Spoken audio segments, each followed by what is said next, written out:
Assalamualaikum warahmatullahi wabarakatuh. Kembali lagi kepada saya, Dandi Hari Febrianto. Saya akan membahas tentang isolasi mandiri pada COVID-19.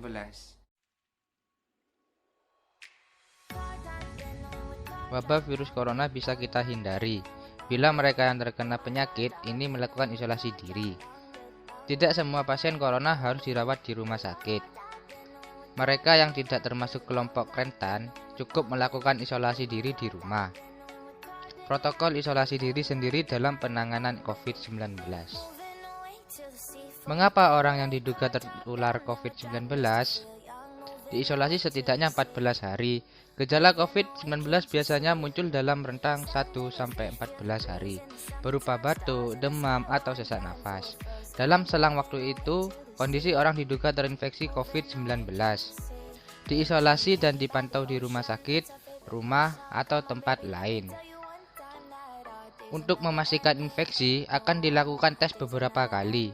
Apabila Anda bukan kelompok rentan seperti lansia atau memiliki penyakit kronis lain seperti diabetes, jantung, kanker, penyakit paru kronik, AIDS, penyakit autoimun, dan sejenisnya, maka Anda dapat secara sukarela atau berdasarkan rekomendasi petugas kesehatan melakukan isolasi mandiri.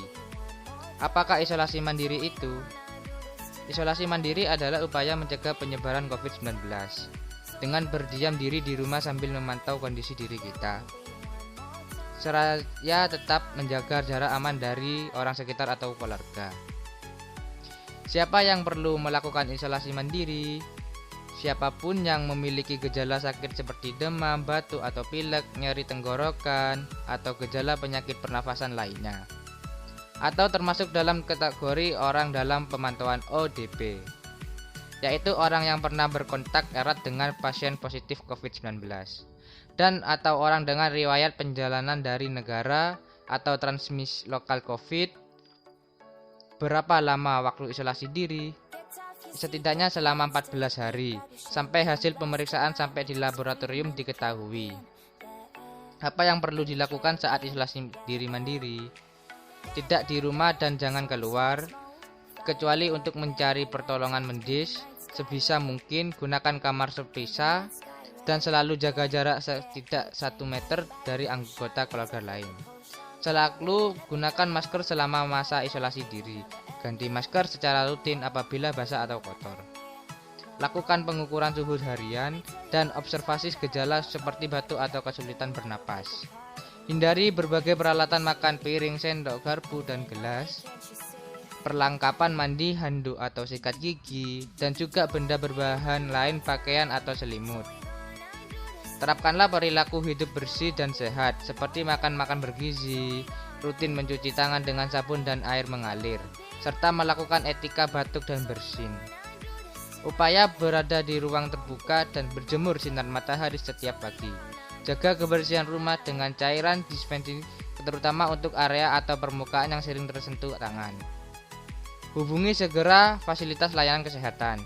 Bila sakit memburuk seperti mengalami sesak nafas, apa yang kita boleh dilakukan saat isolasi mandiri? Tidak boleh keluar rumah, termasuk untuk bekerja. Apabila bila sangat terpaksa harus keluar, gunakan masker dan hindari transportasi publik atau tempat ramai. Tidak boleh berbagai alat makan, mandi, dan pakai bersama anggota keluarga lainnya. Cuci peralatan makan dan pakaian secara mandiri, terpisah dari anggota keluarga lain. Bila harus berbagi kamar mandi atau mesin cuci pakaian, maka bersihkan dengan disinfektan setelah dipakai. Bagaimana menjaga pertahanan tubuh selama masa isolasi mandiri? Tetap terapkan pola hidup sehat, antara lain dengan makan bergizi, seimbangkan berbanyak buah dan sayur, istirahat yang cukup, lakukan olahraga ringan, dan hindari merokok atau minuman alkohol. Isolasi mandiri bukanlah sesuatu yang sulit, namun membutuhkan komitmen baik dari diri sendiri maupun keluarga dan orang terdekat. Orang yang menjalani isolasi dapat mengalami kesepian, kekhawatiran, dan ketidaknyamanan saat mengalami gejala sakit. Mari saling berempati dan perkuat solidaritas. Sekian, terima kasih. Wassalamualaikum warahmatullahi wabarakatuh.